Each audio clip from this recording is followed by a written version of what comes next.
With the European Green Deal, Europe strives to become the first climate neutral continent. This plan includes several important initiatives and objectives, like no net emissions of greenhouse gases by 2050, economic growth decoupled from resource use, and, quote, no person and no place left behind. Today, I will be examining the question, how effective is the European Green Deal in preserving biodiversity and aiding the environment, and looking at the global political challenge of the environment to see how the members of the European Union work together and work with other nations around the world to come up with this attempt at an effective environmental policy. I'll be evaluating with several different international relations points of views to see whether or not this deal is effective and does in fact not leave any person or place left behind. So the European Green Deal is funded by the European Next Generation EU Recovery Plan. And this includes 1/3 of the $1.8 trillion investments from this plan. So the Commission has adopted a set of proposals to make the EU more climate friendly. However, there have been some significant challenges to the success of the European Green Deal, which is what I'll be discussing today. Now, the most important issue is that it does in fact fail to leave behind lesser economically developed countries. Because one of the major things of the European Green Deal is the European Forest Plan by 2050. So by 2050, logging limits under the EU biodiversity strategy will cut European roundwood production by 42%. While on the surface, this does seem to be an effective policy to reduce deforestation in Europe, the problem is that Europe is not the only continent on the planet. Now, the problem is the Western view of the European Union is one that forgets that other regions in the world do not have strong environmental policies. Therefore, from a study from the American Association for the Advancement of Science finds that the ban of logging in the European Union will increase logging in Brazil and Malaysia by 19% and 8% respectively.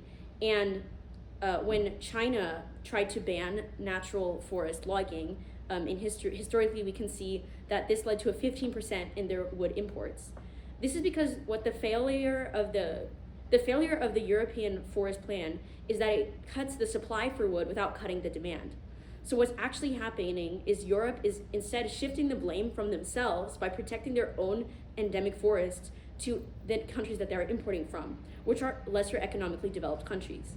Now this shows the problem, which is that more developed countries are more able to have sovereignty over their own lands, so they can make these policies and enforce them, which will lead to falls in logging. However, in countries that are more rural and may not have as strong a central government, so such as countries in parts of Africa and Asia, which also are dependent on primary sectors and logging, are not as able to enforce protections of biodiversity. So for example, we can see in the Amazon, which has been facing environmental destruction, wildfires, for both the growth of the logging and the livestock industry in recent years has led to significant damage to one of the most biodiverse places on the planet.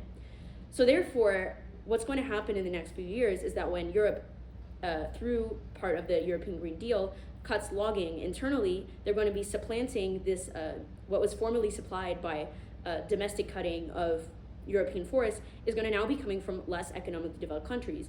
So it's actually going to have a coupled worsening effect, because in Europe, the logging that is basically being banned was able to be done in safer and more environmentally protective methods. Whereas countries like Malaysia, like Brazil, that are going to be having major growths in exports of lumber, and the amount of forest that they're going to be cutting will not be having as protected industries. And furthermore, this brings up the issue of human rights, because one of the major problems with environmental initiatives is that it fails to look at the demographics and the specific issues of the people that take part in these initiatives. So in Europe, human rights issues, specifically in Western Europe, which is where most of the logging is going to be stopped, are not a major issue. But when we look at Asia and a lot of places in Africa, there are countries that don't follow the United Nations 1948 Human Rights Charter. So a lot of these workers are exploited, and this means that the cutting of labor in Europe is going to lead to more human rights violations around the world. So overall, this loses legitimacy of the environmental movement, because we see a Western nation completely focusing on themselves. They say no person and no place left behind, but what they're really doing is protecting their national interests and increasing their soft power with other developed areas of the world, like the United States, like Australia and Oceania, but they're not actually being effective in preserving biodiversity, and aiding the environment, because they're instead shifting the burden of protecting the environment to lesser developed countries, which has a worse effect, because not only will these countries fail in their duty, they'll be economically benefited by an increase in exports to Europe to cut down more of forests, like in the Amazon.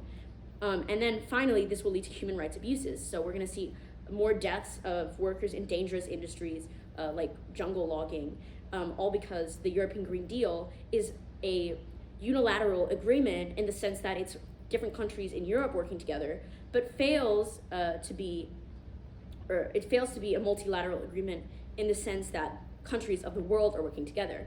And in fact, we can see that in recent history, it's very difficult for nations of the world to come together in a multilateral environmental agreement.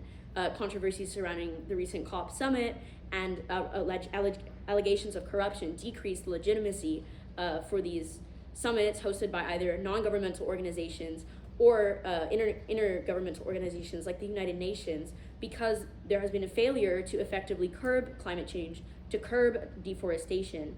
And essentially, we can see that while the European Green Deal may seem to fill the gaps and help, it's actually failing on several levels.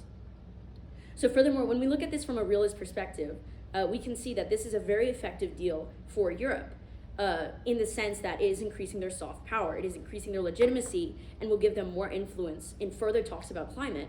Now, what this does, it means that in the future, they can make less concessions. So when countries come together to talk about cutting energy usage, fossil fuel usage, they can point to the fact that they cut this logging and that they have this environmental initiative with goals like no emissions of greenhouse gases by 2050, and they can postpone these goals and move the goalposts for themselves while putting pressure on other nations to undertake these large environmental protectionism burdens. However, the realist perspective could also point out that there will be some sort of economic loss, especially from the forest strategy, because they'll have to be importing from other countries. An increase in demand could lead to international shortages of lumber, which will lead to temporary heightened prices. When we look at this from the liberal perspective, we can see that it is an intergovernmental organization, so the European Union working together towards a goal. However, as I pointed out earlier, it fails on as a multilateral attempt because other areas of the world are not engaged. Many have accused Western organizations and the United Nations as being influenced too much by Western ideals. And we can see that the neo-colonial idea that Europe and the US remain the powerhouses of the world is evident in the European Green Deal.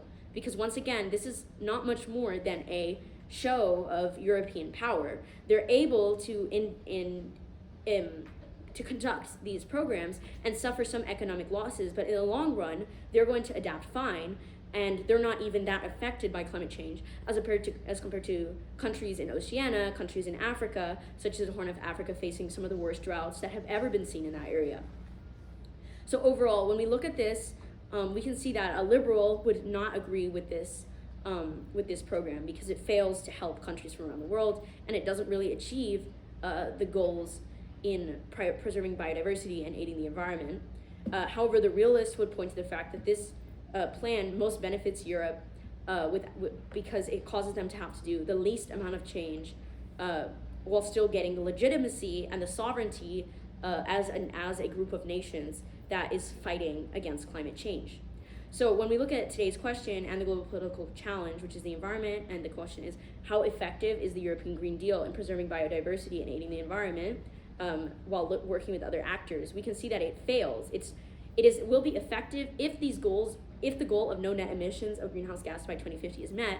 However, this is extremely unlikely. And even if this is met, we'll have worse greenhouse gas emissions, worse deforestation, and worse biodiversity loss in lesser economically developed countries, because once again, the neo-colonial idea that Europe can just benefit at the loss of other countries prevails through the European Green Deal. Thank you.